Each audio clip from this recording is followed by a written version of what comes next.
ಪಿತನ ಸುತನ ಮತ್ತು ಪವಿತ್ರಾತ್ಮರ ನಾಮದಲ್ಲಿ amen.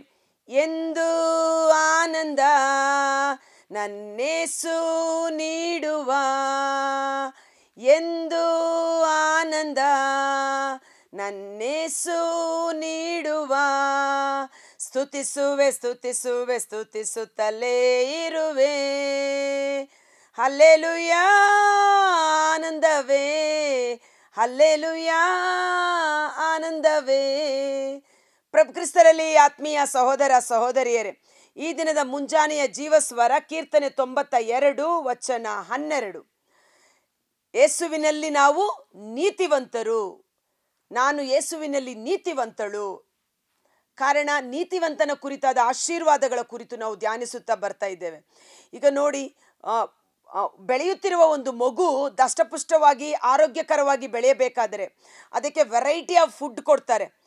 Apple ಕೊಡಬೇಕು, ಅನ್ನೋದು ಡ್ರೈ ಫ್ರೂಟ್ಸ್ ಕೊಡಬೇಕು, ಹೀಗೆ ಅಲ್ವಾ, ವೆರೈಟಿ ಆಫ್ ಫುಡ್.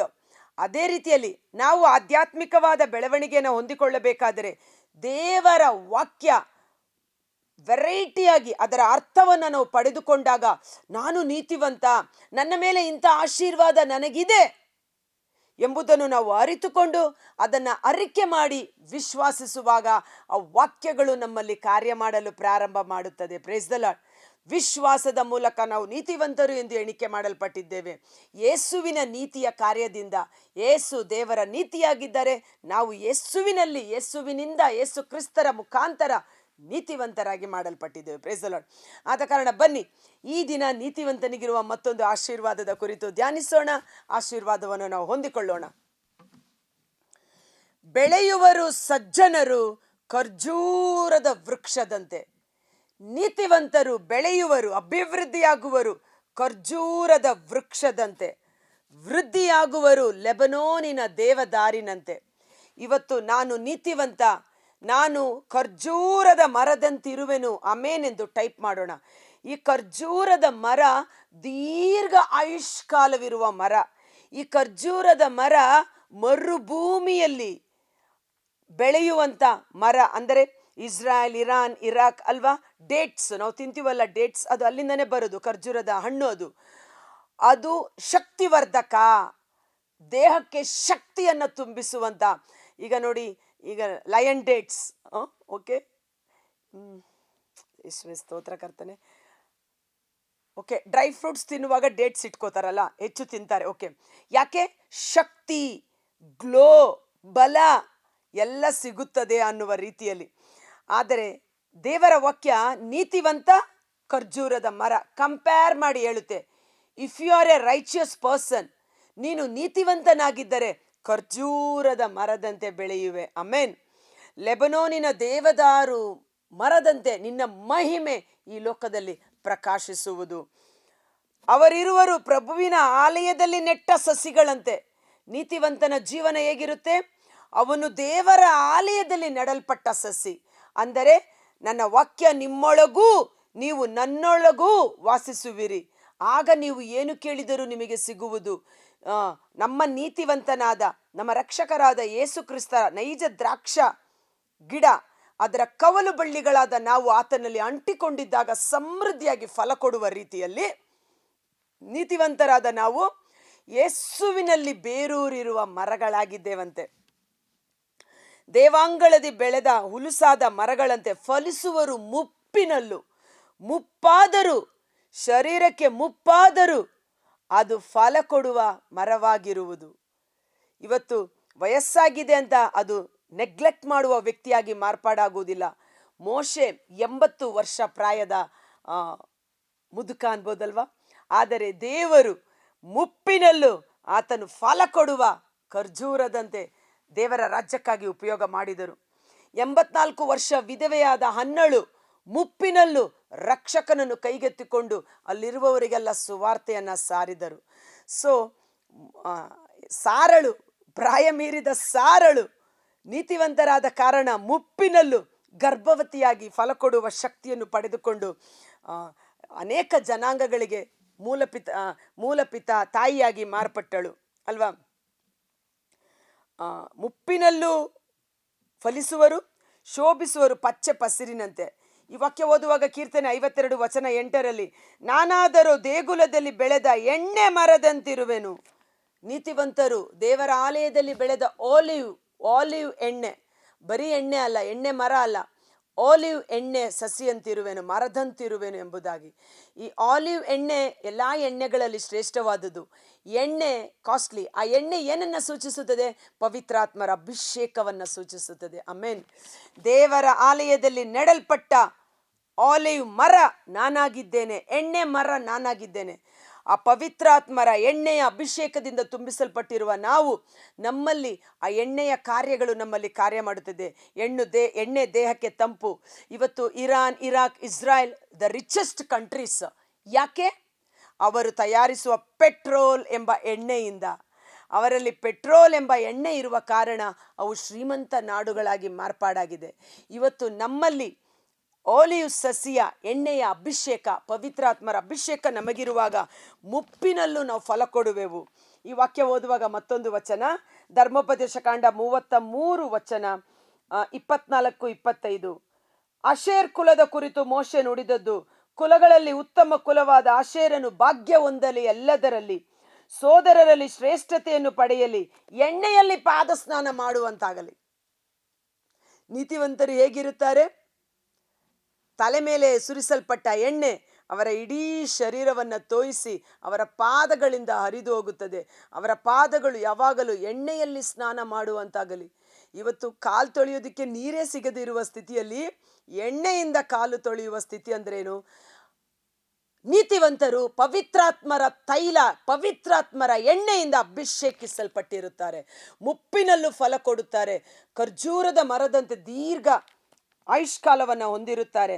ನಿನ್ನ ಕೋಟೆಯ ಬಾಗಿಲು ಕಬ್ಬಿಣ, ಅವುಗಳ ಅಗುಳಿ ಕಂಚಿನವು. ನೀನಿರುವಷ್ಟು ಕಾಲ ನಿನಗಿರುವುದು ಬಲ. ನೀನು ನೀತಿವಂತ, ಯೇಸುವಿನಲ್ಲಿ ನೀತಿವಂತರಾದ ಕಾರಣ ನಾವಿರುವಷ್ಟು ಕಾಲ, ನಾವು 80 ಇರ್ತೀವ, 90 ಇರ್ತೀವ, 120 ಇಯರ್ಸ್ ಇರ್ತೀವ, ಎಷ್ಟು ಬೇಕೋ ನೀವು ಆಯ್ಕೆ ಮಾಡ್ಕೊಳ್ಳಿ. ಯೇಸುವೆ, ನಾನು 120 ವರ್ಷ ಮೋಶೆಯ ರೀತಿಯಲ್ಲಿ ದೇವರ ರಾಜ್ಯಕ್ಕಾಗಿ ಬದುಕಬೇಕು. ಯೋಹಾನ ಪ್ರಕಟಣಾ ಗ್ರಂಥ ಬರೆಯಿತು, ಮುಪ್ಪಾಗಿ ಸತ್ತ. ಯೋಬ 4 ತಲೆಮಾರುಗಳನ್ನು ನೋಡಿ ಸತ್ತ. ನೀನಿರುವಷ್ಟು ಕಾಲ ನಿನಗಿರುವುದು ಬಲ. ನಮ್ಮ ಶರೀರದಲ್ಲಿ ಎಣ್ಣೆಯ ಅಭಿಷೇಕ ಇರುವ ಕಾರಣ ಖರ್ಜೂರದ ಮರದಂತೆ ಶರೀರದಲ್ಲಿ ಒಂದು ದಿವ್ಯ ಶಕ್ತಿ, ಸ್ವರ್ಗದ ಶಕ್ತಿ. ನೀವಿರುವಷ್ಟು ಕಾಲ ಬಲದಿಂದಲೇ ನಾವು ಜೀವಿಸುವ ಮಕ್ಕಳಾಗಿ ಮಾರ್ಪಾಡಾಗುತ್ತೇವೆ. ನೀತಿವಂತನಾದ ಯೇಸುವಿನಲ್ಲಿ ನಾವು ನೀತಿ ವೃಕ್ಷಗಳು ಎಂದು ಕರೆಯಲ್ಪಟ್ಟಿದ್ದೇವೆ. ಆಮೆನ್. ಅದಕ್ಕೆ ರೆಫರೆನ್ಸ್ಗೆ ಒಂದು ಒಳ್ಳೆ ವಾಕ್ಯ ಸಿಕ್ತು. ಪ್ರವಾದಿ ಯೆಶಾಯನ ಗ್ರಂಥ 61:3. ದುಃಖಿತರಿಗೆ ಸಾಂತ್ವನ ಸಾರಲೆಂದು ಕಳುಹಿಸಿದನು ನನ್ನನ್ನು, ಸಿಯೋನಿನ ಶೋಕಾರ್ತರಿಗೆ ಬರೀ ಬೂದಿಗೆ ಬದಲು ಶಿರೋಭೂಷಣ, ದುಃಖ ತಾಪದ ಬದಲು ಆನಂದ ತೈಲ ಎಣ್ಣೆ, ಸೊರಗಿದ್ದ ಮನಕ್ಕೆ ಮೆಚ್ಚುಗೆಯ ಮೇಲ್ವಸ್ತ್ರ ಒದಗಿಸಲೆಂದೇ ನನ್ನನ್ನು ಕಳುಹಿಸಿದಾತ. ಇದು ಅರ್ಧ ಭಾಗ, ನನಗೆ ಬೇಕಾಗಿರೋದು ಇದು. ನೆಟ್ಟಿಹನು ಇವರನ್ನು ಸರ್ವೇಶ್ವರ ತನ್ನ ಮಹಿಮೆಯಾಗಿ. ಈ ಲೋಕದಲ್ಲಿ ನಮ್ಮನ್ನ ದೇವರು ಖರ್ಜೂರದ ಮರದಂತೆ, ಆಲಿವ್ ಎಣ್ಣೆ ಮರದಂತೆ ನೆಟ್ಟಿಹರು. ಯಾತಕ್ಕಾಗಿ? ದೇವರ ಮಹಿಮೆಯನ್ನು ಸಾರುವುದಕ್ಕಾಗಿ, ದೇವರ ಮಹಿಮೆಯನ್ನು ಪ್ರತಿಬಿಂಬಿಸುವುದಕ್ಕಾಗಿ. ಮೋಶೆ ಹೇಗೆ ದೇವರ ಪ್ರಸನ್ನತೆಯಿಂದ ಬೆಟ್ಟದಿಂದ ಇಳಿದು ಕೆಳಗಡೆ ಬಂದಾಗ ಅವನ ಮುಖದಲ್ಲಿ ಹೊರಟು ಬರುತ್ತಿದ್ದ ಮಹಿಮೆಯನ್ನು ನೋಡಲಾರದೆ ಇಸ್ರಾಯೇಲರು ಭಯಭ್ರಾಂತರಾದರು. ಯೇಸುವಿನ ರೂಪ ಮಹಿಮೆಯ ರೂಪವಾಗಿ ಮಾರ್ಪಾಡಾಯಿತು.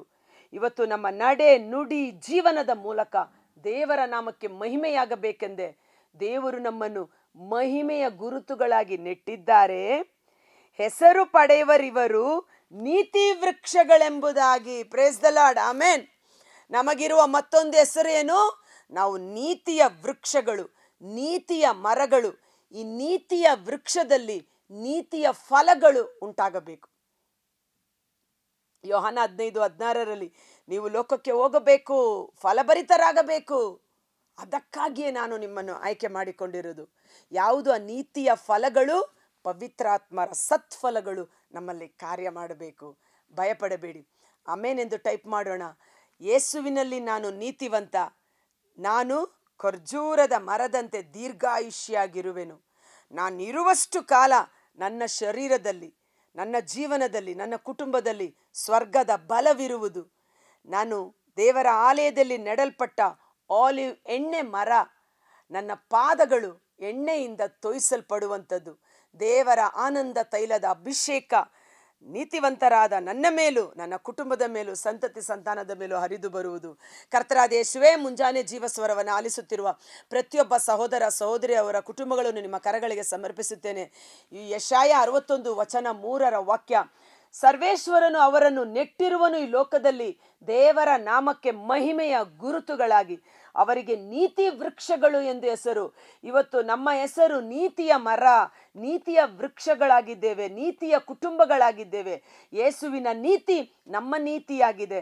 ಆದ ಕಾರಣ ನೀತಿಯ ವೃಕ್ಷದಿಂದ ಪವಿತ್ರಾತ್ಮರ ಸತ್ಫಲಗಳು, ನೀತಿಯ ಫಲಗಳಾದ ಶಾಂತಿ, ಸಮಾಧಾನ, ಆನಂದ, ಪರಿಶುದ್ಧತೆ, ಸಂಯಮ, ತಾಳ್ಮೆ, ದೇವರ ಸಕಲ ಸತ್ಫಲಗಳು ನಮ್ಮಲ್ಲಿ ಅಭಿಷೇಕವಾಗಿ ತುಂಬಿಸಲ್ಪಡಲಿ. ಈ ಲೋಕದಲ್ಲಿ ದೇವರ ನೀತಿಯ ವೃಕ್ಷಗಳಾಗಿ, ದೇವರ ನಾಮಕ್ಕೆ ಮಹಿಮೆ ತರುವ ಸಾಕ್ಷಿಗಳ ಗುರುತುಗಳಾಗಿ ನಾನು, ನನ್ನ ಕುಟುಂಬ, ಸಂತತಿ ಸಂತಾನ ಪವಿತ್ರಾತ್ಮರ ಅಭಿಷೇಕದಲ್ಲಿ ಮುನ್ನಡೆಸಲ್ಪಡುವಂತೆ ಯೇಸುವಿನ ಅದ್ಭುತಕರವಾದ ನಾಮದಲ್ಲಿ ಪ್ರಾರ್ಥಿಸಿ ಬೇಡಿ ಹೊಂದಿಕೊಳ್ಳುತ್ತೇವೆ. ಆಮೆನ್. God bless you. ದೇವರು ನಿಮ್ಮನ್ನು ಹೆಚ್ಚಾಗಿ ಆಶೀರ್ವದಿಸಲಿ. ಇಬ್ಬರು ದೇವರ ಆಲಯಕ್ಕೆ ಪ್ರಾರ್ಥನೆ ಮಾಡಲು ಬಂದರು. ಸುಂಕ ವಸೂಲಿಗಾರ ತನ್ನ ನೀತಿಯ ಕಾರ್ಯಗಳನ್ನು ಹೇಳಿಕೊಂಡ, ಫರಿಸಾಯ. ಸುಂಕ ವಸೂಲಿಗಾರ, ನಾನು ಪಾಪಿ, ನಿನ್ನ ನೀತಿಯ ಕಾರ್ಯಗಳು ದೊಡ್ಡದು, ನೀನು ಒಳ್ಳೆಯವನು ಎಂದು ತಗ್ಗಿಸಿಕೊಂಡ. ಅವನು ದೇವರ ಮೆಚ್ಚುಗೆಯನ್ನು ಪಡೆದುಕೊಂಡು ಮನೆಗೆ ಮರಳಿದ. ಇವತ್ತು ಲೋಕ ನಮ್ಮ ಕುರಿತು ಏನಾದರೂ ಹೇಳ್ಕೊಳ್ಳಿ, ಆದರೆ ನೀವು ವಿಶ್ವಾಸದಲ್ಲಿರಿ. ನಾನು ದೇವರ ಯೇಸುವಿನ ನೀತಿಯ ವೃಕ್ಷವಾಗಿದ್ದೇನೆ. ನೀತಿಯ ಫಲಗಳು ನನ್ನ ಮೂಲಕ ಈ ಲೋಕದಲ್ಲಿ ದೇವರಿಗೆ ಮಹಿಮೆ ತರುವಂತಾಗಲಿ. ಆಮೆನ್. Thank you. ಈ ವಿಡಿಯೋ ಲಿಂಕನ್ನು ತಪ್ಪದೆ ಪರರಿಗೆ ಶೇರ್ ಮಾಡಿ ಅದರ ಆಶೀರ್ವಾದವನ್ನು ಸಹ ಹೊಂದಿಕೊಳ್ಳಿ.